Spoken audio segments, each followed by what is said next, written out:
Assalamualaikum warahmatullahi wabarakatuh. Perkenalkan, nama saya Nida Anissa dengan nomor pokok mahasiswa 222170051 dari Program Studi Pendidikan Geografi Fakultas Keguruan dan Ilmu Pendidikan Universitas Siliwangi.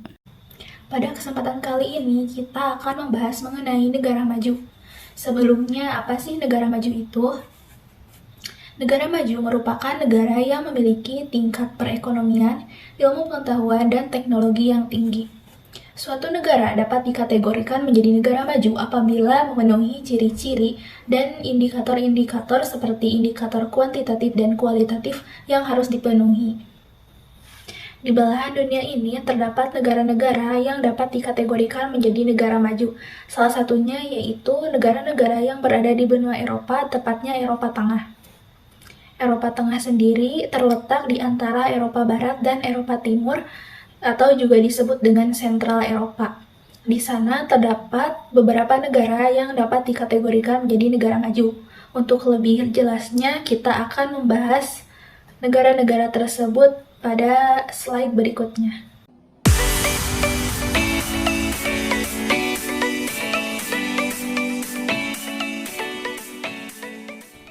Nah, setelah mengetahui pengertian dari negara maju, selanjutnya kita akan masuk ke pembahasan mengenai negara-negara di Eropa Tengah. Di sini terdapat beberapa negara-negara yang disajikan yang terdapat di Eropa Tengah. Tetapi pembahasan kali ini saya akan membahas dua negara, yaitu Republik Ceko dan Swiss. Simak penjelasan berikutnya ya.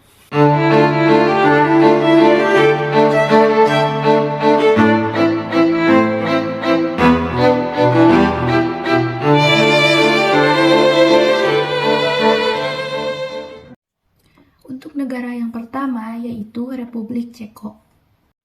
Baik, di sini terdapat gambar bendera Ceko yang berwarna biru, putih, dan merah. Bendera tersebut memiliki makna. Adapun makna dari bendera Ceko itu sendiri yaitu terdapat dua garis horizontal yang menggabungkan warna putih dan merah serta segitiga warna biru. Warna biru menyimbolkan ketekunan dan kewaspadaan. Warna merah menyimbolkan keberanian dan cinta tanah air, sementara warna putih menyimbolkan sifat rakyat Ceko yang jujur dan cinta damai. Selanjutnya ada lambang dari negara Ceko. Lambang dari negara Republik Ceko sendiri menampilkan lambang tiga wilayah historis Ceko. Lambang ini diadopsi pada tahun 1992 dan didesain oleh Jiří Lauda. Lambang Bohemia menampilkan singa putih berekor ganda dengan latar belakang merah. Singa Bohemia ini terdapat pada kuart pertama dan keempat pada perisai besar. Kemudian ada elang bermotif kotak-kotak merah dan putih Moravia ditampilkan dengan latar belakang biru. Antara tahun 1915 dan 1918, elang Moravia bermotif kotak-kotak merah dan emas. Kemudian ada lambang Silesia berupa elang hitam dengan tangkai semanggi di dadanya dengan latar belakang emas.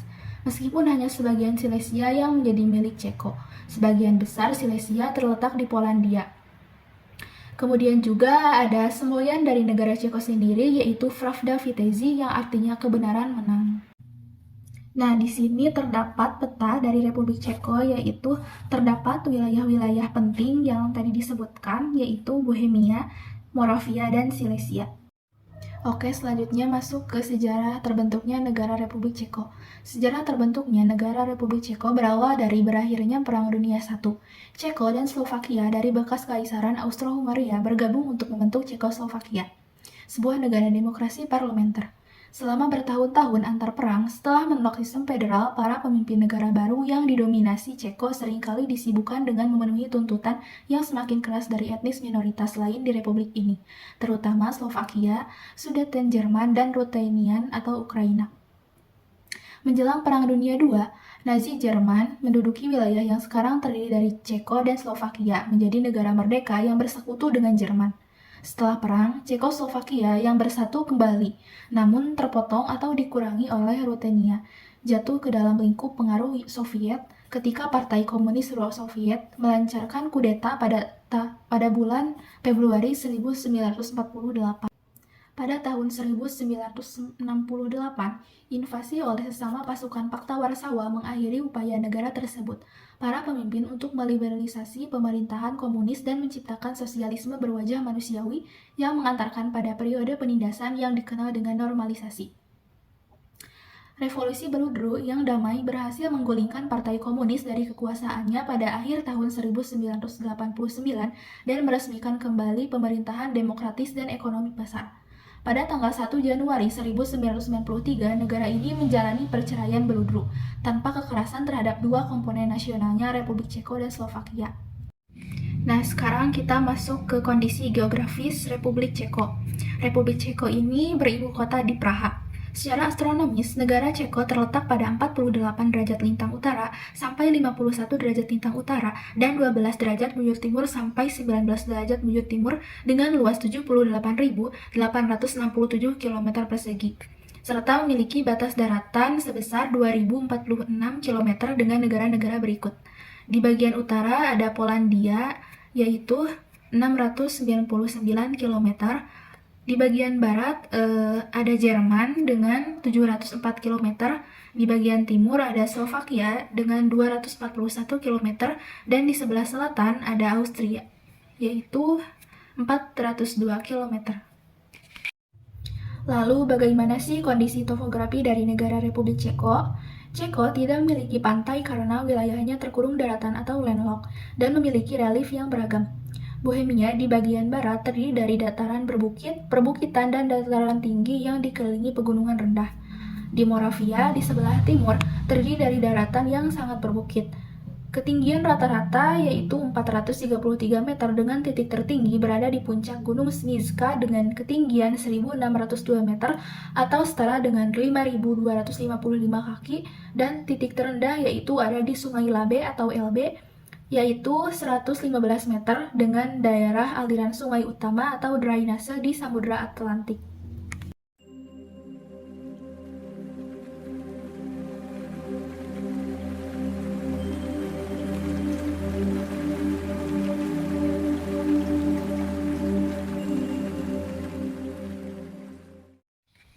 Lanjut, kita akan membahas mengenai iklim di negara Republik Ceko.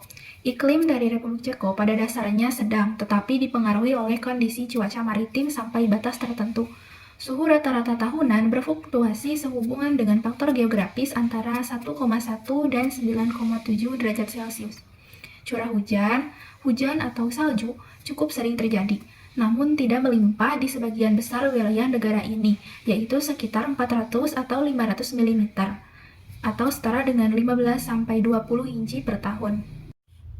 Nah, untuk penggunaan lahan di Republik Ceko terdapat lahan pertanian sebesar 54,8%, lahan subur 41%, tanaman permanen 1%, padang rumput permanen 12,8%, hutan 34,4%, lahan beririgasi 220 km persegi, dan lahan lainnya sebesar 10,8%.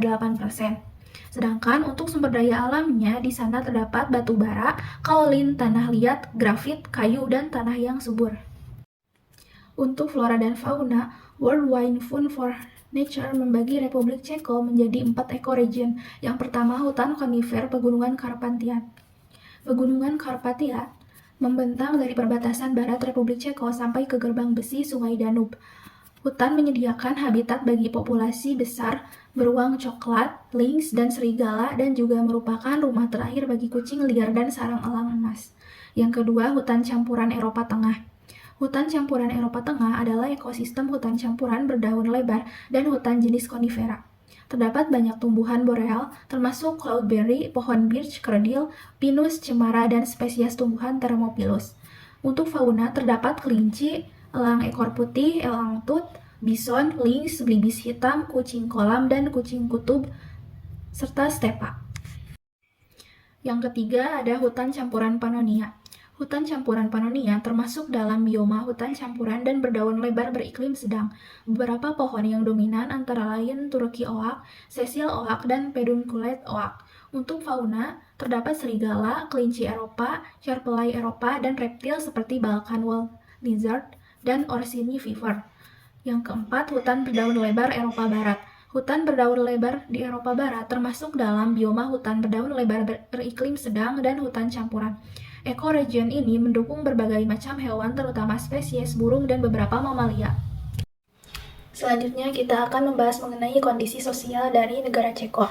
Untuk penduduk atau etnis, di Ceko sendiri terdapat beberapa etnis. Yang pertama yaitu Ceko, 57,3%, Moravia, 3,4%, dan etnis lainnya 7,7%, serta ada etnis yang tidak ditentukan yaitu sebesar 31,6%. Data tersebut berdasarkan perkiraan tahun 2021. Kemudian untuk agama di Ceko sendiri mayoritas tidak memiliki agama.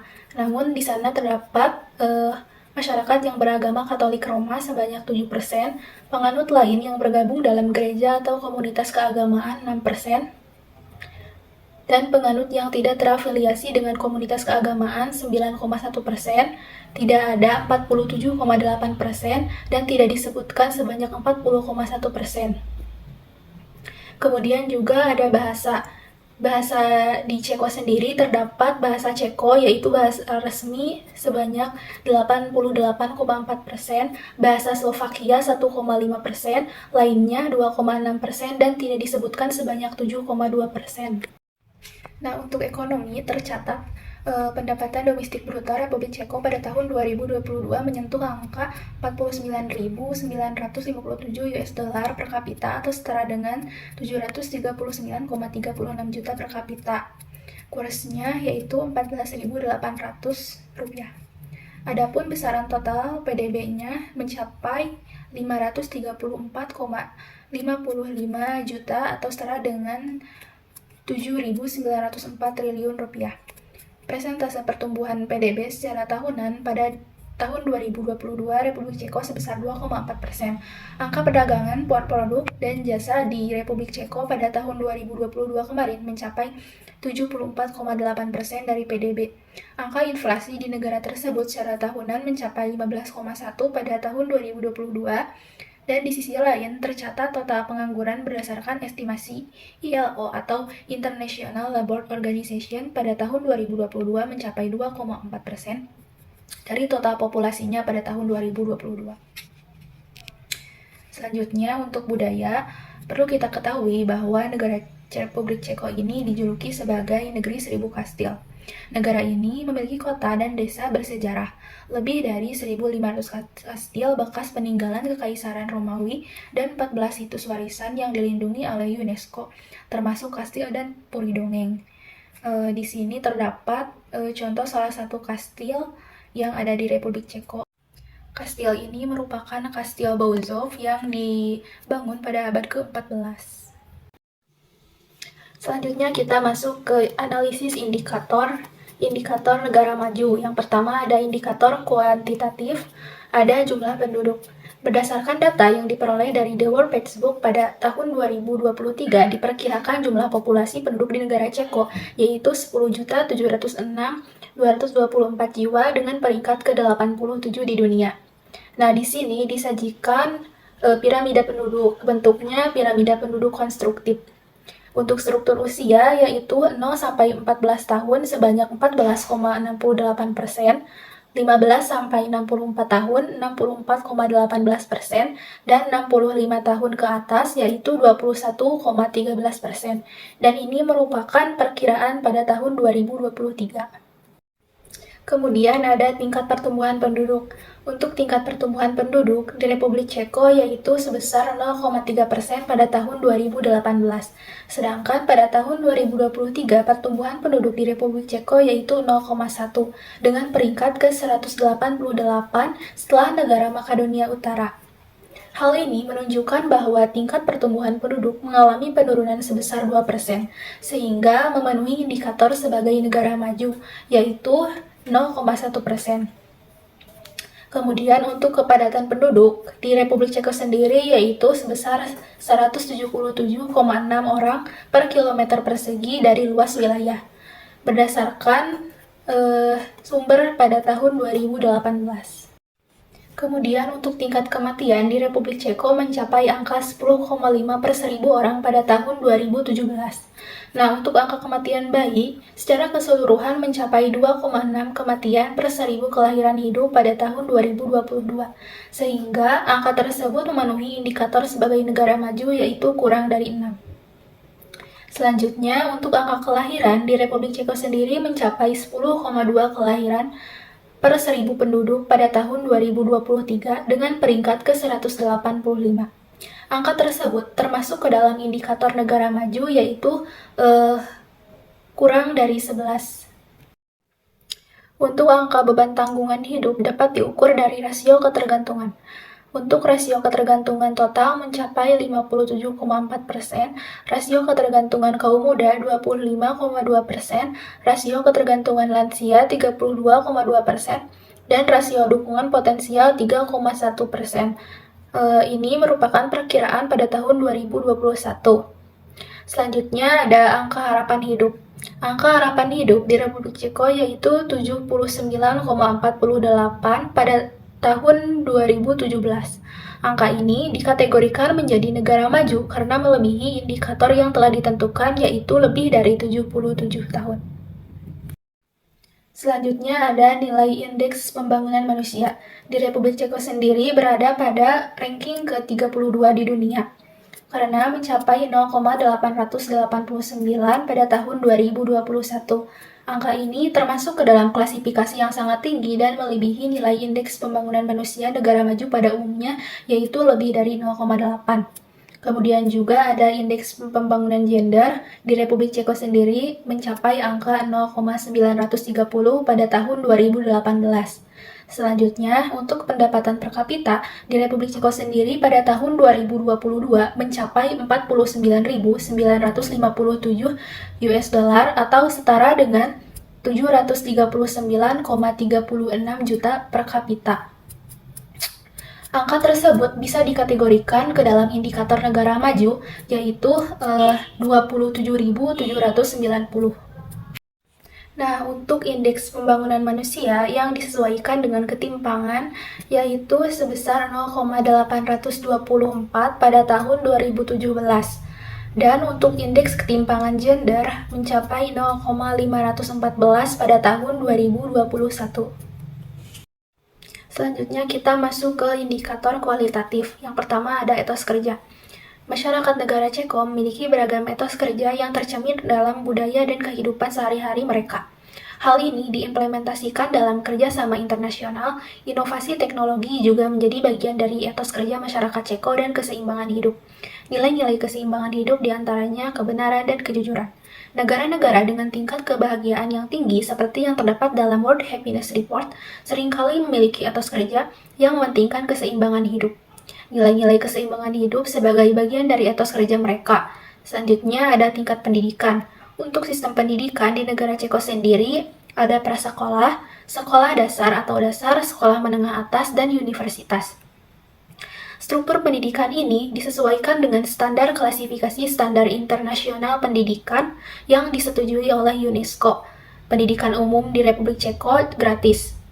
Nah, untuk melek huruf, jumlah penduduk di negara Ceko 99% melek huruf. Laki-laki 99% dan perempuan juga 99%. Hal ini berdasarkan data pada tahun 2011. Nah, untuk harapan hidup sekolah atau pendidikan dasar hingga tinggi, totalnya yaitu ada 16 tahun. Laki-laki 16 tahun dan perempuan 17 tahun. Hal ini berdasarkan data pada tahun 2020.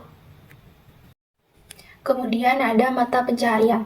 Penduduk negara Ceko bermata pencaharian di berbagai sektor seperti pertanian atau peternakan, industri, dan jasa.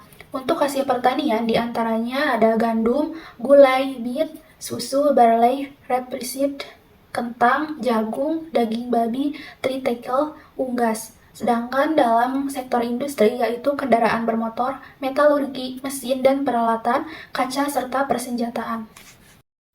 Negara Ceko juga melakukan kegiatan ekspor dan impor.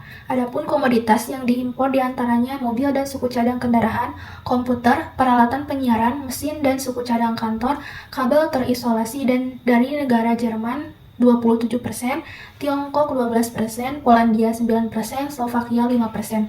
Dan untuk komoditas ekspor yaitu mobil dan suku cadang kendaraan, komputer, peralatan penyiaran, mesin dan suku cadang kantor, kabel terisolasi dengan negara tujuan Jerman 31%, Slovakia 7%, Polandia 6%, dan Prancis 5%. Kemudian teknologi. Teknologi di negara Ceko cukup tinggi, terutama dalam teknologi industri.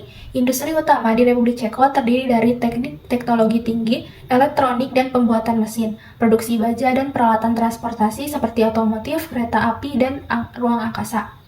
Salah satu teknologi yang digunakan untuk bunker anti bencana dan teknologi untuk memantau tanaman dan tanah dari udara menggunakan kendaraan udara tanpa awak drone. Nah, untuk tingkat kesehatan dapat diukur dari angka kematian bayi.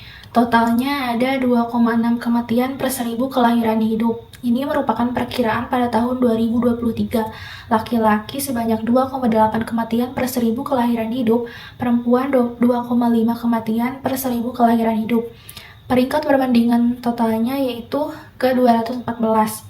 Pemerintah Ceko terus berupaya untuk meningkatkan kualitas kesehatan penduduknya dengan pengeluaran kesehatan saat ini, yang menggambarkan porsi pengeluaran kesehatan di setiap negara relatif terhadap ukuran perekonomiannya.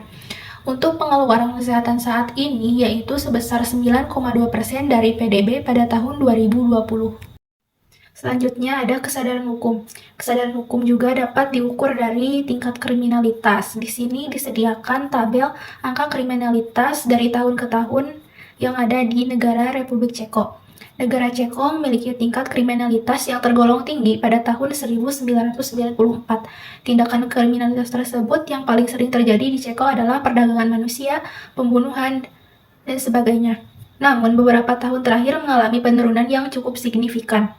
Tahun 2017 adalah 0,63, meningkat 1,51% dari tahun 2016. Tahun 2019 adalah 0,92, meningkat 46,9% dari tahun 2017. Tahun 2020 adalah 0,73, turun 20,57% dari tahun 2019.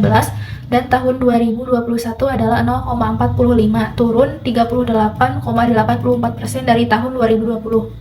Dengan adanya penurunan angka kriminalitas dari tahun ke tahun menunjukkan bahwa penduduk negara Ceko memiliki tingkat kesadaran hukum yang tinggi. Hal tersebut tidak terlepas dari peran pemerintah dalam mengatasi situasi negaranya. Nah, itulah pembahasan mengenai negara Republik Ceko. Selanjutnya kita akan masuk ke pembahasan negara Swiss atau Switzerland.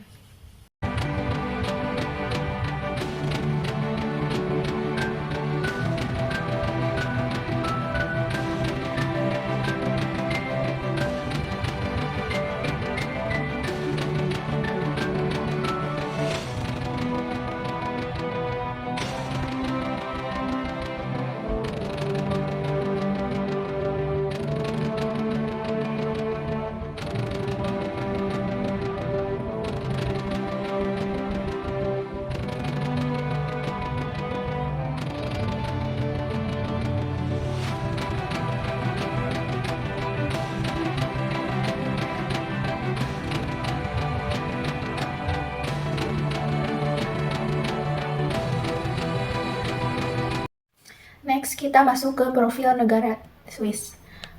Negara Swiss ini atau Switzerland beribu kota di Bern dengan bentuk pemerintahan Republik Federal.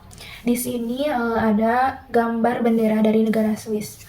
Makna bendera negara Swiss yaitu dengan adanya kotak merah dengan tanda silang putih sama di sisi tebal di tengahnya dan tidak sampai ke tepi bendera.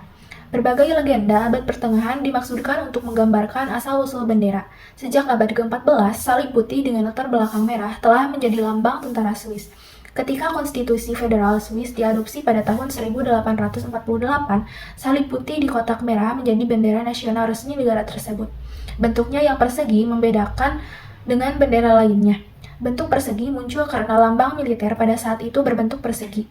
Pada tahun 1848, bendera merah dengan salib putih secara definitif diabadikan dalam Konstitusi Swiss sebagai lambang nasional negara tersebut. Nah, untuk kondisi geografis, secara astronomis, Swiss terletak di 45 derajat sampai 48 derajat lintang utara dan 5 derajat sampai 11 derajat bujur timur. Negara ini memiliki luas 41.277 km persegi dan berbatasan dengan wilayah berikut. Di bagian utara ada Jerman, di bagian barat dengan Prancis, di bagian timur Austria, dan di bagian selatan Italia. Untuk topografi, seperti apa yang ada di dalam peta, Swiss dibagi menjadi 3 wilayah geografis yang berbeda. Pegunungan Alpen mencakup sekitar 58% wilayah negara. dataran tinggi tengah sekitar 31% dan jura 11%. Swiss memiliki 48 puncak gunung yang tingginya 4.000 meter atau lebih. Puncak Gunung Matterhorn dan Mount Rosa yang merupakan titik puncak tertinggi di Switzerland. Pondok Monte Rosa berdiri di ketinggian 2.883 meter di atas permukaan laut dan dikelilingi oleh gletser dan puncak pegunungan Alpen Valais yang megah. Meskipun 70% wilayah ini bergunung-gunung, hanya seperempat penduduknya yang tinggal di wilayah tersebut. Graubünden adalah desa tertinggi di Swiss dengan ketinggian 2.126 meter di atas permukaan laut. Negara ini juga dilalui oleh 3 sungai yang terkenal yaitu Rhone, Rhine, dan Aare. Air terjun Rhine adalah air terjun terbesar di Switzerland yang mengalir sepanjang tahun.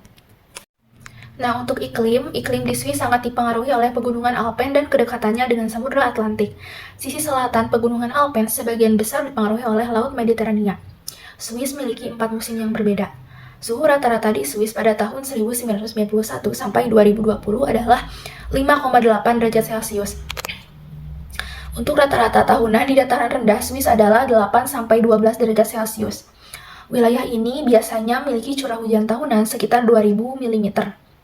Untuk penggunaan lahan dan sumber daya alam, sekitar sepertiga lahan Swiss digunakan untuk produksi pertanian, seperti biji-bijian, pakan ternak, sayuran, buah-buahan, kebun anggur, serta padang rumput.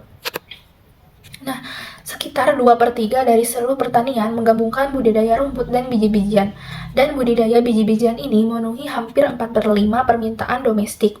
Meskipun Swiss memiliki sedikit sumber daya alam, seperti garam adalah salah satunya sumber daya yang ditambang.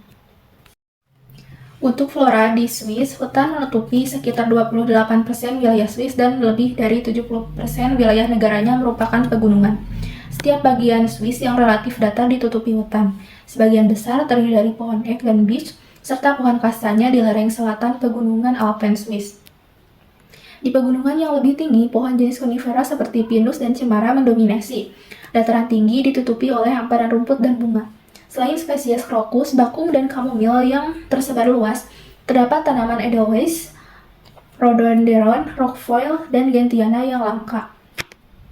Untuk fauna, penghuni umumnya dataran Swiss adalah kelinci, burung pegar, ayam hutan, dan rubah. Juga terdapat marmut, serigala, dan beruang. Namun, populasinya lebih kecil. Di pegunungan terdapat beberapa jenis burung pemangsa. Mayoritas perairan dihuni oleh bebek, angsa, dan ikan tawar khas Eropa. Selanjutnya, kita masuk ke kondisi sosial budaya dari negara Swiss.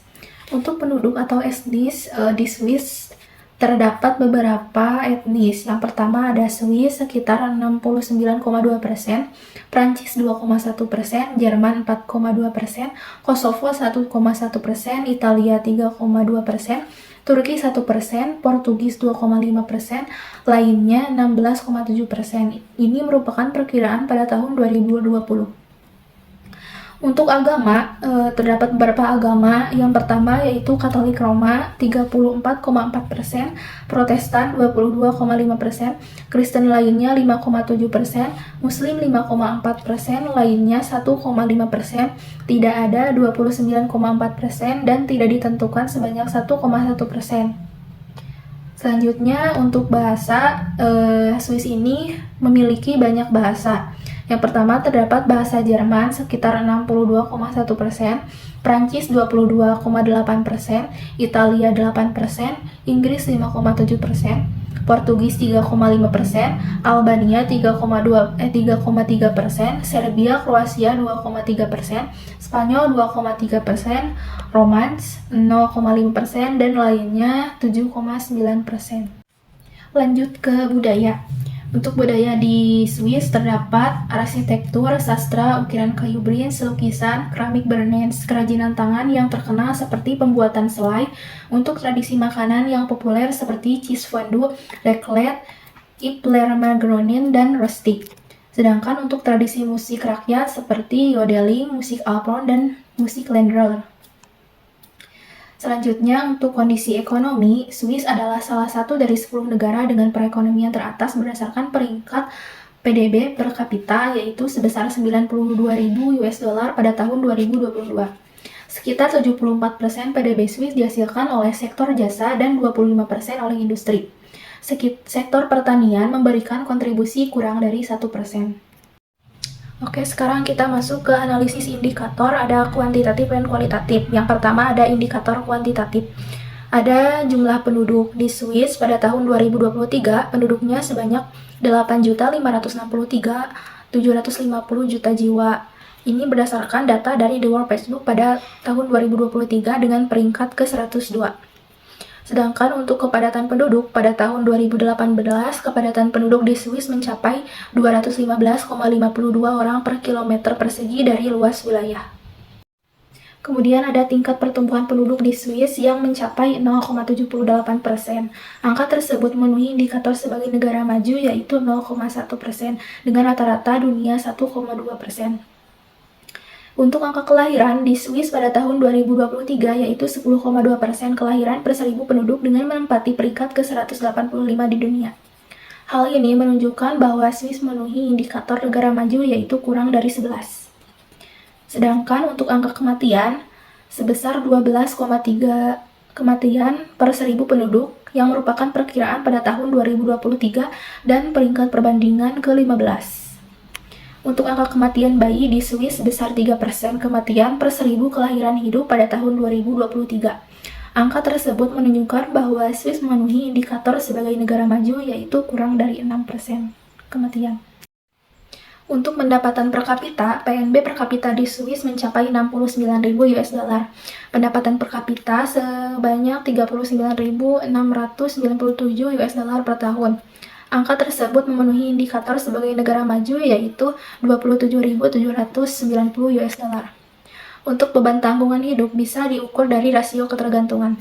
Rasio ketergantungan total yaitu 51,6%, rasio ketergantungan kaum muda 22,8%, rasio ketergantungan lansia yaitu 28,7%, dan rasio dukungan potensial 3,5%. Dan ini merupakan perkiraan pada tahun 2021. Untuk usia harapan hidup di negara Swiss yaitu 83,6% tahun pada tahun 2017. Usia tersebut memenuhi indikator sebagai negara maju yaitu lebih dari 77 tahun. Selain itu, Swiss juga menempati urutan kedua usia harapan hidup tertinggi. Nah, untuk indeks pembangunan manusia, Swiss sendiri memiliki nilai PM sebesar 0,962 dengan kategori sangat tinggi dan juga merupakan ranking pertama di dunia. Untuk indeks pembangunan gender yaitu 0,924 dan indeks norma sosial gender juga 0,924, perempuan 0,944 dan laki-laki 0,976. Nah, sekarang kita masuk ke indikator kualitatif. Yang pertama ada etos kerja. Swiss terkenal memiliki karakteristik etos kerja yang kuat terutama dalam hal kerja keras dan filosofi tepat waktu. Nah, untuk mata pencaharian, penduduk di Swiss bermata pencaharian sebagai peternak atau petani dengan komoditas seperti susu, gula bit, gandum, kentang, daging babi, jelai, apel, jagung, daging sapi, dan anggur. Selain itu, masyarakat di sana juga bermata pencaharian sebagai di bidang industri dengan memproduksi mesin, bahan kimia, jam tangan, tekstil, instrumen presisi, pariwisata, perbankan, asuransi, dan farmasi. Untuk industri jam tangan, kita sudah mengetahui mungkin salah satu merek terkenal asal Swiss yaitu jam tangan Rolex. Sedangkan untuk tingkat pendidikan, angka melek huruf di data yang saya cari di The Facebook tidak muncul atau tidak diketahui. Untuk harapan hidup sekolah seperti pendidikan dasar hingga perguruan tinggi totalnya yaitu 17 tahun.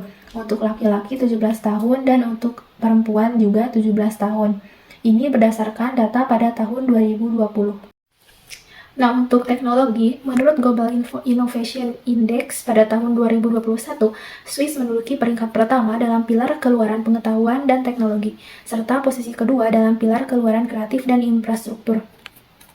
Industri jam tangan di Swiss juga menunjukkan kemajuan yang signifikan dengan ekspor produk jam tangan hingga 28,6 juta unit bernilai 38 miliar dolar Amerika Serikat, serta kolaborasi dengan perusahaan teknologi terkemuka seperti Intel dan Google untuk menghadirkan jam tangan pintar berbasis Android. Pada tahun 2023, Swiss tetap bertahan sebagai salah satu negara paling inovatif di dunia selama 13 tahun berturut-turut. Nah, untuk tingkat kesehatan dapat diukur dari angka kematian bayi. Di Swiss, total kematian bayi yaitu 3 kematian per 1000 kelahiran hidup yang merupakan perkiraan pada tahun 2023. Laki-laki 3,4 kematian per 1000 kelahiran hidup, perempuan 2,6 kematian per 1000 kelahiran hidup dengan peringkat perbandingan total 210.